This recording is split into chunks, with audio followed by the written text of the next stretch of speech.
नमस्कार, जय हिंद। मैं आशीष रंजन आप सभी का एक बार फिर से स्टूडेंट मैजिक क्लब में स्वागत करता हूं। जैसा कि एसएमसी के तरफ से दरोगा प्रारंभिक परीक्षा के लिए जो ऑफलाइन टेस्ट सीरीज स्टार्ट हुआ था, उसी टेस्ट का बुधवार को 5वां टेस्ट संपन्न हुआ है। बुधवार और रविवार को 2 टेस्ट चलता है, जिसके माध्यम से आपका रैंक भी जारी होता है और आप क्राउड में यानी भीड़ में कितना मार्क्स उठा रहे हैं, कितना रैंक ला रहे हैं, ये आपका पता चलता है। और यहाँ से आपकी तैयारी जो भी हो, सुधार करना हो उस तैयारी में, तो कितना सुधार करना है वो आपको एक पता चलता है और उस हिसाब से आप पढ़ना स्टार्ट करते हैं। तो आज हम लोग स्टार्ट करेंगे हमारा 5वां टेस्ट कल जो संपन्न हुआ है उसके बारे में हम लोग बात करेंगे।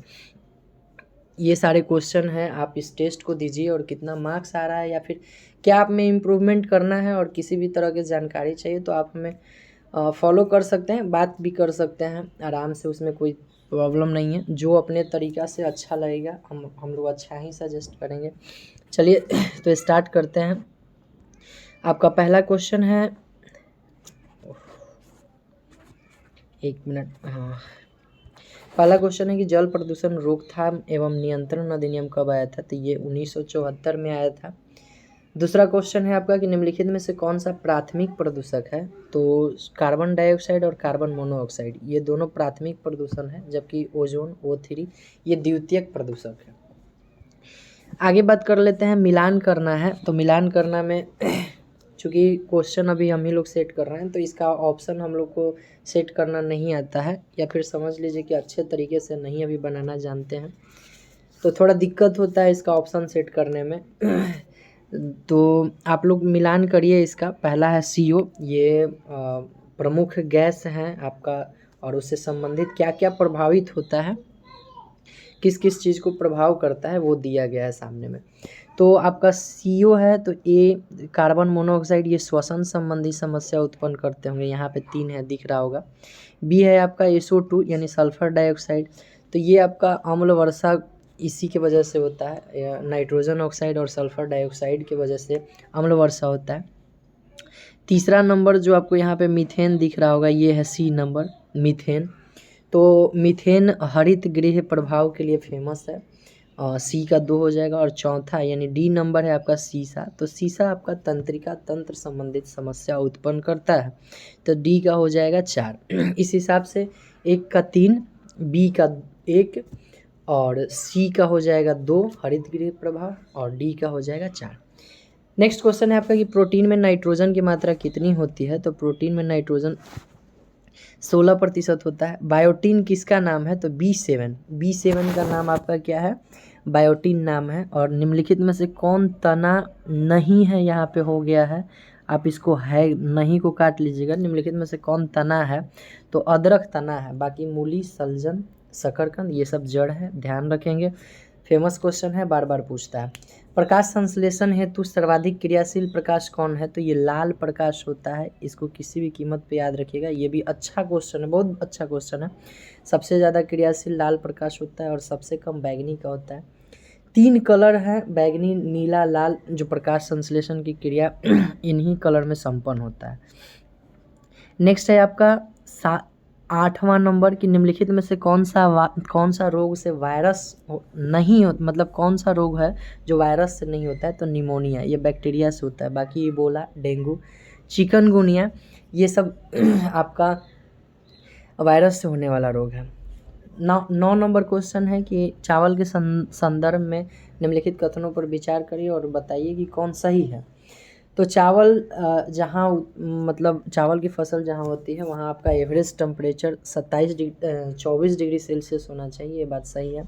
वर्षा ज़्यादा खोजता है, हम देखते भी है धान वान जब बोआ जाता है तो उस समय पानी ज़्यादा रहता है, तो 100 सेंटीमीटर से अधिक की वर्षा की ज़रूरत होती है।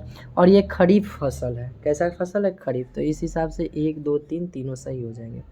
लिमोनाइट किसका अयस्क है? ये हमसे पूछ रहा है, तो लिमोनाइट लोहा का अयस्क है। किसका अयस्क है? लोहा का अयस्क है। निम्नलिखित में से सबसे प्रबल ऑक्सीकारक एजेंट कौन सा है? तो फ्लोरीन। सबसे प्रबल ऑक्सीकारक एजेंट कौन सा है? तो फ्लोरीन है। अब्रक यानी माइका किसका जटिल यौगिक है? तो ये सिलिकेट का बना होता है। माइका यानी अब्रक किसका जटिल यौगिक है? तो सिलिकेट का। इसके बाद 13 नंबर क्वेश्चन है कि K4Ni CN4 में निकेल का ऑक्सीकरण संख्या क्या होगा? तो इसका भी निकालने का एक तरीका है, आपको बस 12वीं कक्षा वाला इलेक्ट्रॉन इन लोगों के बारे में पता होना चाहिए। जैसे Cn का -1 होता है, Cn का कितना होता है -1, चूँकि ये लेने वाला है।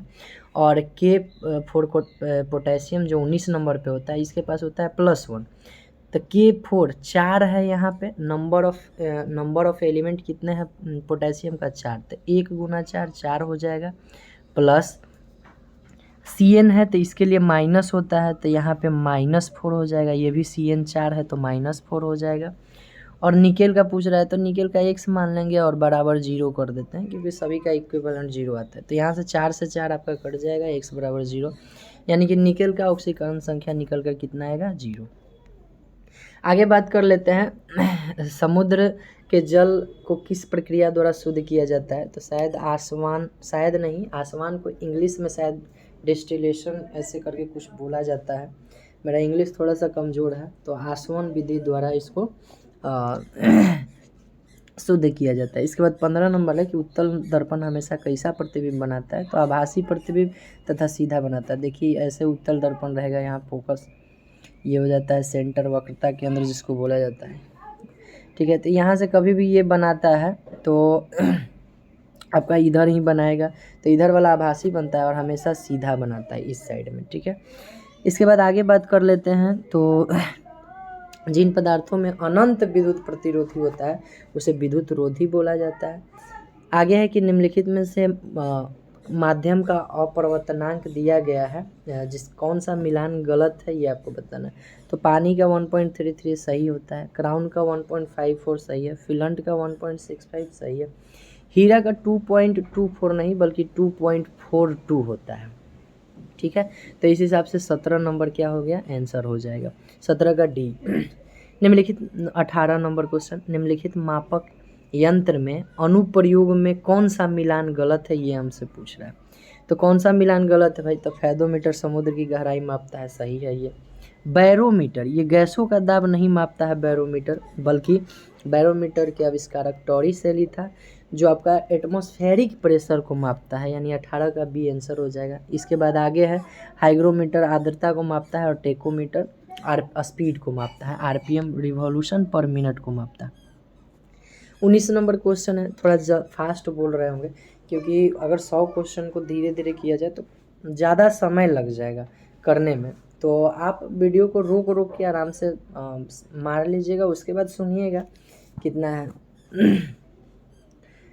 म्यांमार के साथ भारत के कितने सीमा साझा करता है? तो आप देख लीजिएगा, यहाँ से इसको पहले हटाना पड़ेगा।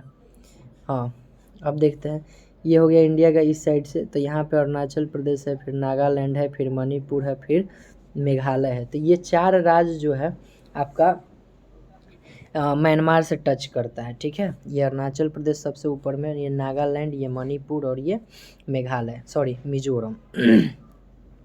तो 4 राज्य टच करता है, 19 का सी हो जाएगा। इसके बाद आगे बढ़ते हैं 20 में, तो पूछ रहा है कि निम्नलिखित में से कौन सा मिलान गलत है? तो अरुणाचल प्रदेश का लिपुलेख जो है यही गलत है, क्योंकि माना नीति लिपुलेख ये उत्तराखंड का होता है। इसके बाद देखते हैं जो जिला लद्दाख का सही है, नाथुला सिक्किम, नाथुराम को सिक्किम में जेल हुआ। सिपकिला हिमाचल प्रदेश का ठीक सही है ये। तो इस हिसाब से 20 का ये होगा। 21 नंबर क्वेश्चन है कि हिमालय की प्रमुख चोटी दर्शाया गया है, इसको हाइट यानी ऊंचाई के अनुसार क्रम तरीका से सजाइए। तो हम लोग को कंचनजंगा के बारे में पता होगा, ये कंचनजंगा सबसे पहला इन सब में से, बाकी 3 में कंफ्यूज करेगा, तो कंफ्यूज नहीं करना है। नेपाल में जो भी चोटियां हैं वो सब भारत वाले से ऊंची ही हैं, अगर कंचनजंगा को हटाया जाए तो, और K2 को। तो नेपाल में ये धौलागिरी पड़ता है, यानी कि इसका मतलब 1 के बाद क्या आएगा? 4 आएगा। ठीक है, अब बच गया है नंगा पर्वत और नंदा देवी। तो नंगा पर्वत आपका जम्मू कश्मीर में पड़ता है, ऊपर वाला साइड में, POK साइड में ये पड़ता है, तो इसका हाइट ज़्यादा है। और नंदा देवी भारत के उत्तराखंड में है, तो इसका हाइट सबसे कम इन चारों में। इस हिसाब से ए ऑप्शन सही हो जाएगा। 21 का इसके बाद आगे बात कर लेते हैं। तो भारत और श्रीलंका के बीच में अवस्थित है कौन कौन सी, तो पाक जल संधि अवस्थित है, ये बात सही है। न्यू मूर द्वीप ये नहीं है, ये उड़ीसा में पड़ता है, जिसको APJ अब्दुल कलाम के नाम से भी जाना जाता है। मन्नार की खाड़ी ये सही है, भारत और श्रीलंका के बीच में स्थित है। और चौथा नंबर है पीरम द्वीप, तो पीरम द्वीप आपका पड़ता है खंभात की खाड़ी में, और ये आपका गुजरात के नीचे में है, यानी कि ये भी गलत है। यानी इस हिसाब से 1 नंबर पाक जल संधि और 3 नंबर मन्नार की खाड़ी सही है। आगे बढ़ते हैं। लावा के पठार के अधिकतम मोटाई कहाँ मिलता है, तो ये महाराष्ट्र में ज़्यादा मिलता है, 23 का B हो जाएगा। ऐसे महाराष्ट्र और गुजरात दोनों में है, लेकिन अधिकतम पूछ रहा है तो महाराष्ट्र में। नदियों तथा सहायक नदियों का निम्नलिखित में से कौन सा सुमेलित गलत है, मतलब कौन सा सुमेलित नहीं है, तो पैनगंगा गंगा में आकर के नहीं मिलती है, ठीक है। वैनगंगा और पैनगंगा ये दोनों कृष्णा नदी के सहायक है, वैनगंगा पैनगंगा ये गंगा में आकर के नहीं मिलते हैं। बाकी इंद्रावती गोदावरी ये सही है, लूनी सुकड़ी ये सही है, भीमा कृष्णा में जाकर मिलती है, सही है। निम्नलिखित में से कौन सा झील पश्चिमी तट पे, इधर देख लीजिए ये इंडिया है, इधर वाला पूर्वी तट होता है, ये पश्चिमी तट होता है। तो हमसे पूछा है कौन सा पश्चिमी तट पे है, तो आपको पता है चिल्का झील इधर उड़ीसा में पड़ेगा, पुलिकट झील आंध्र प्रदेश यहाँ पड़ेगा, कोल्लेरू झील भी आंध्र प्रदेश में इधर ही पड़ेगा, और अष्टमुदी है ये केरल के साइड में, तो ये कहाँ पड़ेगा आपका पश्चिमी तट पे पड़ेगा। 26 नंबर है कार्तिक मास के उष्मा से क्या संबंध है, तो मानसून के निर्वर्तन से है। कार्तिक मास का उष्मा एक टर्म है, ये किससे संबंधित है, तो मानसून के निवर्तन से संबंधित है। 27 नंबर क्वेश्चन है आपका, निम्नलिखित में से कौन सी मृदा स्वतः जुताई के गुण को प्रदर्शित करती है, तो काली मिट्टी। काली मिट्टी स्वतः जुताई के प्रदर्शन को ये गुण प्रदर्शित करती है, इसलिए पानी अपने पास ज़्यादा रखता है। 28 नंबर, निम्नलिखित भारतीय राज्यों में से किस में एक वन का उच्चतम अनुपात है। जब उच्चतम अनुपात की बात किया है, यानी कि आपसे प्रतिशत की बात वो पूछ रहा है, कहाँ प्रतिशत ज़्यादा है, तो ये आपका मिजोरम में वन का प्रतिशत ज़्यादा है। मैथन जल परियोजना किस नदी पर है, तो ये बराकर नदी पर है, झारखंड में। 30 नंबर है कि निम्नलिखित में से कौन सा एक जीविका खेती का बेस्ट उदाहरण है आपका स्थानांतरित जुताई। जीविका खेती का बेस्ट उदाहरण क्या है, स्थानांतरित जुताई। 31 नंबर है कि निम्नलिखित में से कौन सा लोहा का अयस्क है जिसका विद्युत उद्योगों में विशेष रूप से प्रयोग किया जाता है, तो ये है आपका मैग्नेटाइट, याद रखिएगा। विद्युत उद्योग में मुख्य रूप से मैग्नेटाइट का प्रयोग किया जाता है। 32 नंबर क्वेश्चन है कि कौन ज्वारनद मुख पर स्थित है, तो ये होगा आपका मार्मा गोवा। गोवा के मार्मा गोवा आपका बंदरगाह है जो ज्वारनद मुख पर स्थित है।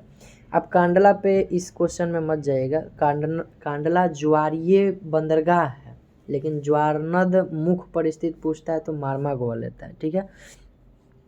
आगे बढ़ते हैं। सोम्पेन जनजाति अंडमान निकोबार की है। भारत में कितने भूकंपीय क्षेत्र जोन हैं, तो ये 4 जोन है, भारत में 4 जोन है। और निम्नलिखित में से कौन सा ब्रह्मांड में निर्मित प्रथम प्रकार के अणु है, तो ये ऑप्शन पकड़ने लायक था, आप नहीं भी पढ़े होंगे तो इसका पकड़ सकते हैं, क्योंकि ब्रह्मांड में हाइड्रोजन और हीलियम ज़्यादा पाया जाता है, तो आपको खोजना था कि भाई हाइड्रोजन हीलियम का टर्म कहाँ आ रहा है, तो B नंबर में हीलियम हाइड्रेट करके आ रहा है, ये हो जाएगा। 1 मिनट पहले हम एक बार बंद कर लेते हैं इसको, ओहो आंसर किया गया, इसको मोड़ लेते हैं, मोबाइल मजाक करने लगा है हमारा, मैसेज आ रहा है, पहले इसको बंद करने का हम कोशिश कर रहे हैं, ये नेट कहाँ से, यहाँ से बंद हो जाएगा। चलिए अब ये परेशान नहीं करेगा, बड़ा उछल कूद वाला है ये। चलिए आगे बढ़ते हैं।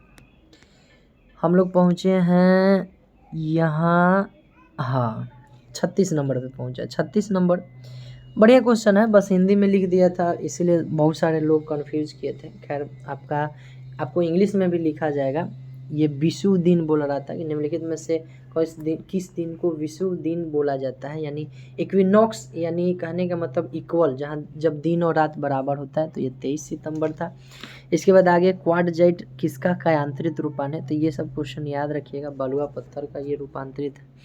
अधिकांश ओजोन गैस किस में मिलता है? तो समताप में मिलता है, पढ़े भी होंगे। 18 से लेकर के 18 से लेकर 32 तक किलोमीटर तक ओजोन का जो लेयर है बहुत ज़्यादा रहता है। इसके बाद आगे बढ़ते हैं। हेम्बोल्ट धारा प्रशांत महासागर की धारा है। और नेक्स्ट पॉइंट है आपका उत्तरी क्षेत्रीय परिषद का मुख्यालय कहाँ है? तो उत्तर में आप नई दिल्ली पर जा सकते हैं, यानी कि उत्तरी क्षेत्रीय परिषद का मुख्यालय नई दिल्ली है। क्षेत्रीय परिषद राष्ट्रपति के द्वारा गठन किया जाता है, वित्त मंत्री इसके अध्यक्ष होते हैं, पढ़े होंगे। सॉरी, वित्त मंत्री नहीं, गृह मंत्री शायद अध्यक्ष होते हैं, गृह मंत्री। इसके बाद है यहाँ 41 नंबर 2 बार आपका क्वेश्चन लिखा गया था, मिस्टेक था, तो दोनों में से एक का आंसर देना था। चूँकि ये वाला पहला वाला 41 नंबर में चारों ऑप्शन सही था। ये पूछा था कि किस भाषा को शास्त्रीय भाषा का दर्जा नहीं प्राप्त है, तो इनमें से चारों को प्राप्त था, यहाँ ऑप्शन नहीं बन पाया था। ठीक है, तो इस क्वेश्चन को हटा दिया गया था। ये क्वेश्चन सही है कि राष्ट्रपति शासन के संदर्भ में निम्नलिखित में से कौन सा कथन सत्य है? तो आपका 1 नंबर में था कि हाँ, राष्ट्रपति शासन जब पहली बार में लगाते हैं तो ये 2 महीने के लिए लगता है, और जब संसद से अनुमोदन मिल जाता है तो ये 6 माह तक चलता है। और इसका मैक्सिमम दे रहा है क्या? मैक्सिमम 3 साल तक ही लगता है राष्ट्रपति शासन। इसका वर्णन जो है 356 में इस प्रकार ABC यानी 1 2 3 तीनों सही हो गए। 42 नंबर राज्य निर्वाचन आयोग की व्याख्या पूछा था। चूँकि अभी राज्य निर्वाचन आयोग चल रहा है तो हो सकता है आपके आने वाले एग्ज़ाम में ये पूछ सकता है, एकदम अंदर से घुस के पूछता है, तो ये पकड़ने लायक था। इसको आप आराम से ऑप्शन से पकड़ सकते हैं। 243 में तो पंचायत की व्याख्या है, 243 के 9 में आपका राज्य के वित्त आयोग है। अगर आप अच्छे से लूसेंट वगैरह पढ़ रहे होंगे तो ये पता होगा। अब बच गया 243 का K और B। तो आप एक चीज़ को मतलब अच्छे तरह से समझ लीजिएगा, अच्छी तरह से, कि जो भी स्टार्टिंग वाला रहता है उसके गठन वठन से रिलेटेड रहता है, डायरेक्ट निर्वाचन पे नहीं आएगा। तो बी में आपका गठन वठन जैसा कुछ होगा। और ये है आपका 243 का K, जो कि राज्य निर्वाचन आयोग के व्याख्या करता है। ठीक है, अब आते हैं, बात कर लेते हैं हम लोग आगे। कैग के संदर्भ में कौन सा बात असत्य पूछा है? एक बात ध्यान रखना, असत्य यानी गलत है। तो कैग अपना रिपोर्ट राष्ट्रपति को सौंपता है, ये बात सही है। कैग का कार्यकाल 5 वर्ष या मैक्सिमम 65 वर्ष तक होता है, तो ये गलत है। यहाँ 5 नहीं बल्कि 6 वर्ष का होता है उसका।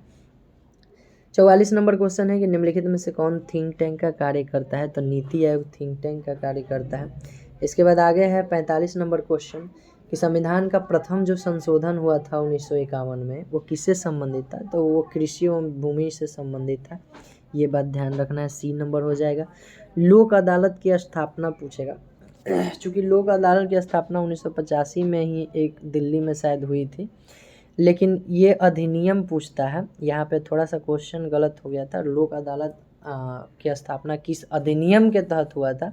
तो इस हिसाब से 1987। अब यही क्वेश्चन भी पूछता है, 87 वाला ही। 47 है कि राष्ट्रपति कौन से विधेयक को पुनर्विचार के लिए भेज सकता है? तो धन विधेयक पे ये नहीं कर सकता है, संविधान संशोधन पर ये कुछ नहीं कर सकता है, मतलब कि आपको ये बाध्य है, सिग्नेचर करने के लिए बाध्य है। वित्त विधेयक को भेज सकता है, यानी कि ऑप्शन इस हिसाब से क्या हो जाएगा? D। 48 का है कि संसद के सदस्यों को संसद सत्र के दौरान कितने दिन पहले या बाद तक गिरफ्तार नहीं किया जा सकता है? तो ये आपका वित्त संबंधित रहेगा, तब 40 दिन है वित्त संबंधित। मतलब वित्त संबंधित फ्रॉडबाजी में इन लोगों को कुछ छूट प्रदान है, लेकिन यही अगर हम बात कर लेंगे मर्डर वर्डर जैसा सिस्टम बोला, तो इसमें इन लोगों को कुछ छूट नहीं मिलता है। ठीक है, तो 40 दिन। 48 का क्या हो जाएगा? आपका A। इसके बाद आगे है 49, प्रोटेम स्पीकर की नियुक्ति किसके द्वारा किया जाता है? तो राष्ट्रपति के द्वारा। और इनका प्रोटेम स्पीकर का कार्य क्या होता है? जो नई लोकसभा के चुनाव में जो भी सरकार पार्टी बनाती है, तो उन सब के सांसद को सिर्फ क्या करवाना है? तो शपथ दिलवा करके हट जाना। भारत के प्रधानमंत्री नियुक्त होता है, ये बात ध्यान रखिएगा। 50 का D। नियुक्ति किया जाता है राष्ट्रपति के द्वारा। मूल संविधान में कितने मौलिक कर्तव्य थे? तो ये आपको ध्यान रखना है, 0। क्वेश्चन बहुत अच्छा था। मूल संविधान को 42वां संविधान संशोधन 76 में जोड़ा गया है। जिस टाइम जोड़ा गया था उस टाइम 10 था। यहाँ पूछा था मूल संविधान, यानी हमारा जब बन के तैयार हुआ था 1949 में, तब की बात बोल रहे हैं। तो 0। निम्नलिखित में से कौन सा अनुच्छेद गांधीवादी तत्व नहीं है? तो ये आपका 46, 47, 48 गांधीवादी तत्व है, 45 नहीं है, 45 45 नहीं है।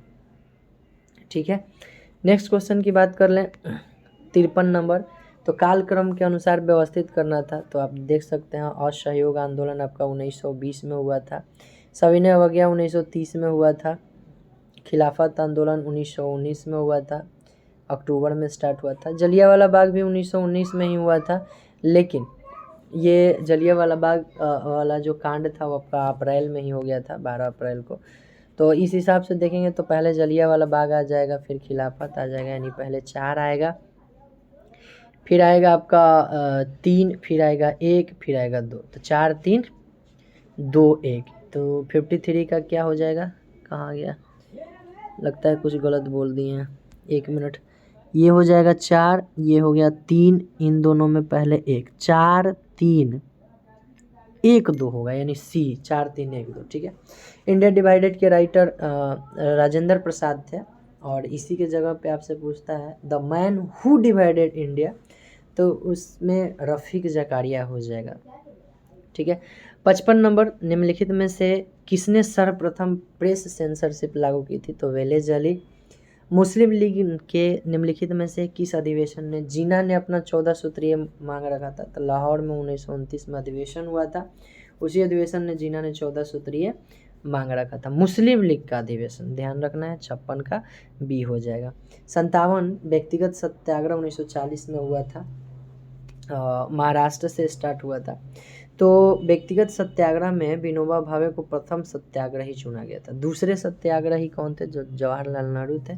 और तीसरा सत्याग्रही वाचा, पूरा नाम ध्यान में नहीं आ रहा है, कोई वाचा थे, तो वो तीसरा सत्याग्रही थे।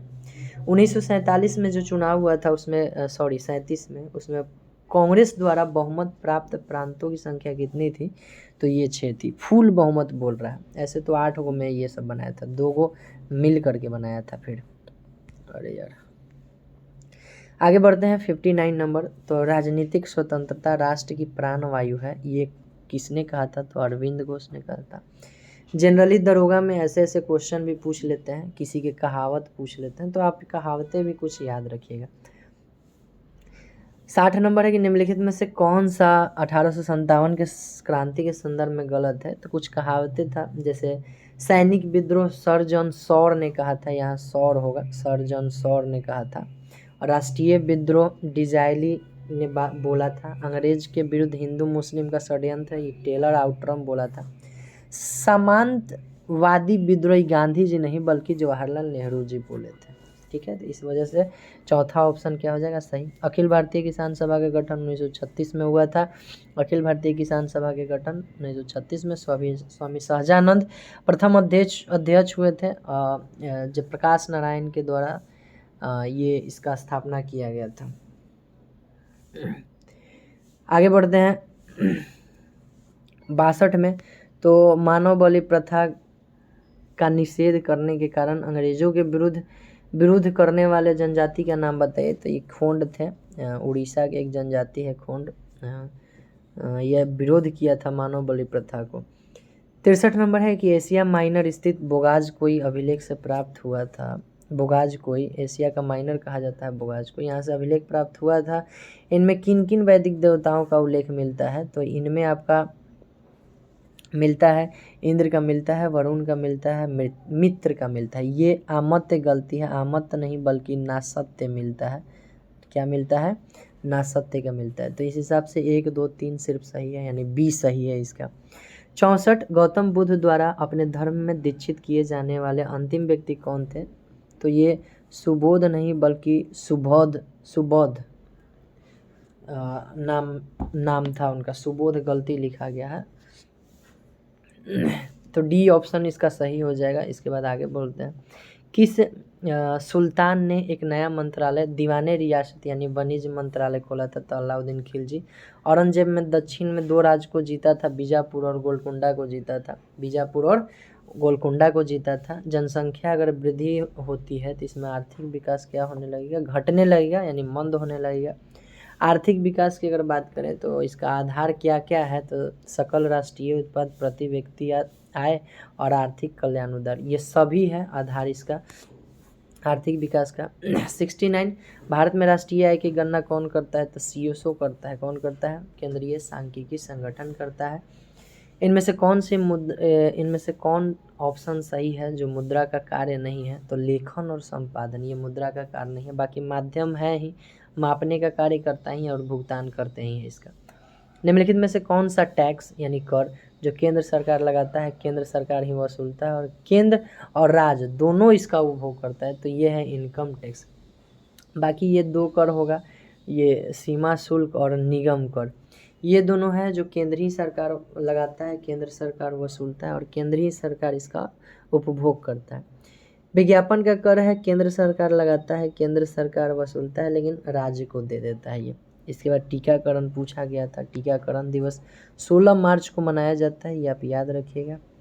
हाल ही में अब कुछ करेंट अफेयर है यहाँ से, तो हाल ही में किस राज्य में भारत का पहला स्मॉग टावर स्टार्ट किया गया, तो ये दिल्ली में बना है। टोक्यो ओलंपिक में भारत ने कुल 7 मेडल जीते थे। इसके बाद है कि 75 नंबर राजीव गांधी खेल रत्न पुरस्कार का नाम बदलकर मेजर ध्यानचंद रख दिया गया है। इसके बाद का क्वेश्चन है 76 नंबर की हाल ही में किस बैंक को द बैंक, ये होगा यहाँ द बैंकर द्वारा, दबंग नहीं, यहाँ द बैंकर था, क्या था, द बैंकर, क्या था, द बैंकर, तो द बैंकर डिजिटल अवार्ड से सम्मानित किया गया है, तो ये डीबीएस बैंक है, डी। हाल ही में किस राज्य ने ट्रांसजेंडर समुदाय को सरकारी नौकरी देने वाला पहला राज्य पूछेगा, तो कर्नाटक। हालांकि बिहार और असम में भी ऐसा रूल लागू हो गया है। इसके बाद है 2021 में टेनिस प्रतियोगिता से संबंधित कौन सा गलत है, तो ऑस्ट्रेलियन नोवाक जोकोविच, विंबलडन नोवाक जोकोविच सही है। यूएसए डेनियल मेदवेदेव रूस का है, ये भी सही है। फ्रेंच ओपन राफेल नडाल नहीं बल्कि नोवाक जोकोविच ही जीता है। 2013 में पद्म विभूषण से सम्मानित रघुनाथ पात्रा जी थे, इनका निधन हो गया, ये मूर्तिकार से संबंधित थे। नीति आयोग द्वारा सतत विकास लक्ष्य जारी किया गया है जिसमें केरल टॉप स्थान पे रहा है, ध्यान रखिएगा। काला घोड़ा महोत्सव महाराष्ट्र का है। रामगढ़ विषधारी, ये वन्य जीव अभयारण्य है जो 52वां टाइगर रिजर्व बना है, ये राजस्थान का है। ये ऐसा क्वेश्चन पूछता है, आप याद रखिएगा। करेंट डाटा है लेकिन स्टैटिक टाइप है। तो भारत में कितने समुद्र तटों को 83 नंबर है कि पर्यावरण की दृष्टि से स्वस्थ एवं सुरक्षित बनाने के लिए ब्लू फ्लैग प्रमाण दिया गया है, तो अब ये 10 हो गया है। क्योंकि ये क्वेश्चन हम लोग करेंट थोड़ा अभी करेंट नहीं पढ़ रहे हैं, तो क्वेश्चन थोड़ा सा ये पहले का ले लिया गया है, ये बीपीएससी का क्वेश्चन है, ठीक है। तो 8 है लेकिन अब कितना हो गया है, 10। 84 है भारत के किस शहर में भारत के किस शहर को 2020 tree city of the world चुना गया है, तो हैदराबाद को। 47वां G7 शिखर सम्मेलन ये ब्रिटेन में संपन्न हुआ है। भ्रष्टाचार जो ट्रांसपेरेंसी इंटरनेशनल के द्वारा जारी होता है, ये 86 नंबर क्वेश्चन भी था और 86 नंबर पे भी क्या लक है इस हमारा क्वेश्चन बनाने का, 86 पे 86 था। The little book of encouragement के राइटर हैं दलाई लामा। जेसी डेनियल पुरस्कार सर्वोच्च सम्मान है केरल का। लाइट हाउस परियोजना किससे संबंधित है, तो ये परियोजना संबंधित है आपको पर्यावरण के अनुकूल मजबूत घर प्रदान करने से। 2020-21 का आर्थिक सर्वेक्षण हुआ था, वो किससे समर्पित था, तो ये कोरोना वॉरियर्स से समर्पित था। ला पिरोज एक नौसेना अभ्यास हुआ है जो बंगाल की खाड़ी में, तो इसको लीड करने वाले देश का नाम पूछा था, तो लीड करने वाला देश कौन था, तो फ्रांस था। कौन था, फ्रांस था, तो इसका क्या हो जाएगा, फ्रांस हो जाएगा। अंतर्राष्ट्रीय महिला दिवस के अवसर पर किस संस्था ने वोमेन विल नामक नया वेब पोर्टल लॉन्च किया था, तो ये किया था गूगल ने। वोमेन विल नामक नया वेब पोर्टल किसने लॉन्च किया था, गूगल ने। ऑक्सफोर्ड यूनिवर्सिटी 2020 को Hindi word of the year से किसे सम्मानित किया था, तो आत्मनिर्भरता को सम्मानित किया था।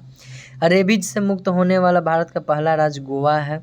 ब्राज़ील का मुद्रा रियल है, ध्यान रखिएगा, रियल है। ब्राज़ील का मुद्रा क्या है, रियल है। ब्राज़ील का मुद्रा क्या है, रियल है। अब आते हैं 5 मैथ जो सिलेबस के अनुसार आजकल पीटी में पूछ रहा है, वो 5 मैथ है। पहला है आपका कि 12 पुरुष किसी कार्य को 12 पुरुष 1/3 काम 8 दिन में पूरा करते हैं, तो 16 पुरुष कितने दिन में करेंगे? तो 12 पुरुष 1/3 8 दिन में, तो पूरा काम 24 दिन में करेगा। अब 1/3 काम 8 दिन में, तो पूरा काम 24 दिन में करेगा।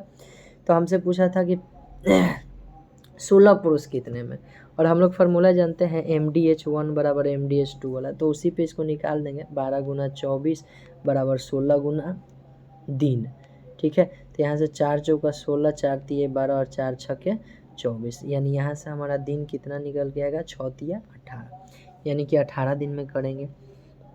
इसके बाद नेक्स्ट है आपका कि दी गई संख्या 3 संख्या दिया गया है, जिसमें पहली संख्या है, हम पहली संख्या x भी मान सकते हैं, कुछ भी मान सकते हैं। दूसरी संख्या का दुगनी है y मान लेते हैं, और तीसरी संख्या के 3 गुनी है 3z मान लिए।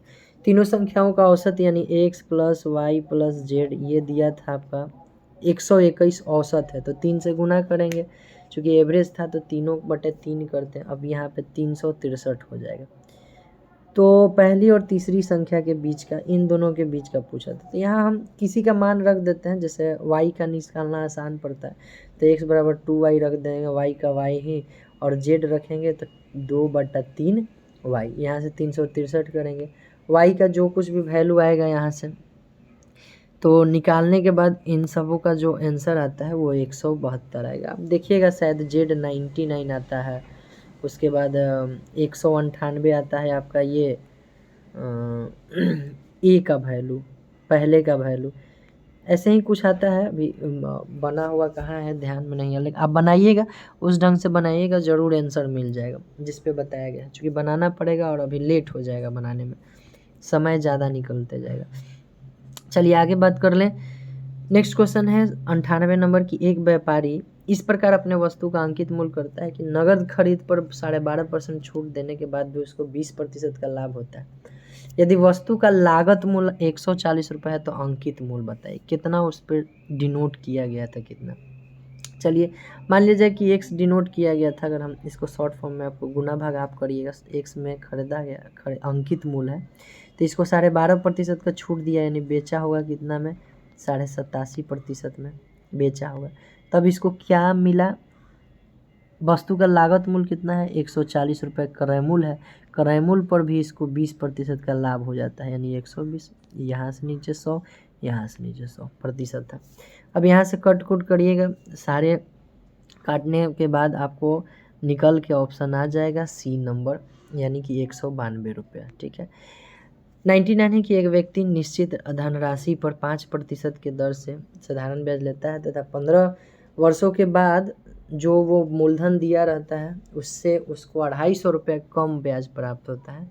तो उधार ली गई राशि क्या? हम मान लेते हैं 100 रुपये उधार लिया, 100 रुपये उधार लिया, तो इसको ब्याज कितना मिला होगा? x minus 250। 100 रुपये उधार लिया, 5% का दर था, 15 वर्ष के लिए, डिवाइड में 100। यही तो बस करना था। यहाँ से आ जाएगा 20, ये 4 और ये 5 दिया 15। अब आप इसको कैलकुलेट करिएगा, कैलकुलेट करिएगा तो इसका उधार ली गई राशि आपको 1000 रुपये आ जाएगा, आंसर सही हो जाएगा।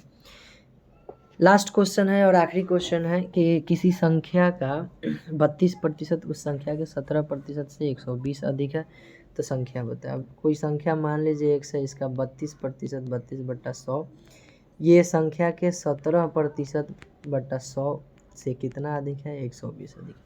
इसको यहाँ से आप x का वैल्यू निकालिएगा तो आपका निकल के 800 आ जाएगा, यानी कि आखिरी का क्या हो जाएगा? डी।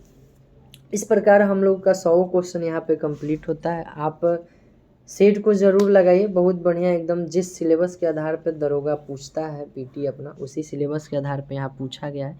ये हमारा 5वां टेस्ट था।